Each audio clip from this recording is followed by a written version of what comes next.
بسم اللہ الرحمن الرحیم۔ آج ہم ایک مسئلہ بیان کریں گے، یعنی جس عورت کو روزے کی حالت میں حیض آ جائے اور مغرب کا وقت قریب ہے تو کیا اس کا روزہ ٹوٹ گیا یا نہیں؟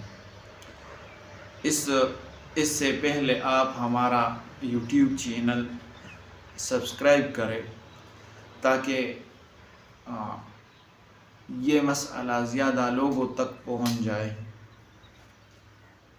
اور اگر آپ یہ چینل سبسکرائب کریں اور اس پر کچھ ویوز آ جائے تو اس ویوز کی وجہ سے، اس سبسکرائبر کی وجہ سے مسئلہ زیادہ لوگوں تک پہنچتا ہے۔ تو آپ مہربانی کریں ہمارا یوٹیوب چینل سبسکرائبر کریں، اور اس کے علاوہ بھی آپ کو ہم مسائل بتائیں گے، اور جس کو بھی کوئی مسئلہ پیش آئے تو ہمیں کمنٹ میں لکھے انشاءاللہ ہم وہ مسئلہ آپ لوگوں کو بتائیں گے۔ جزاکم اللہ۔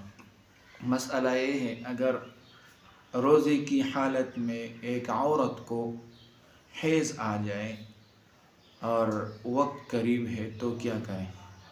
یہ روزہ ٹوٹ جائے گا یا نہیں؟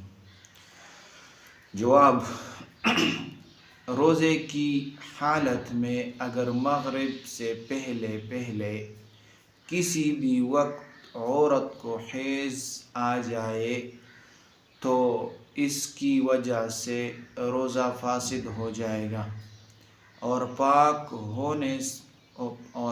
ہونے کے بعد اس روزے کی قضا رکھنا لازم ہوگا۔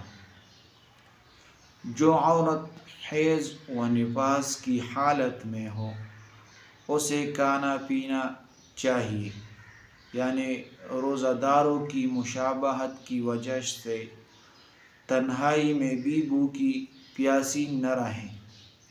البتہ اس کے برعکس اگر حائضہ عورت دن کا کچھ حصہ گزرنے کے بعد پاک ہو گئی تو اب دن کے بقیہ حصہ میں کھانے پینے سے رکا رہنا چاہیے۔ تو یہ مسئلہ ہو گیا، یہ آپ لوگ دوسروں تک پہنچائیں۔ جزاکم اللہ۔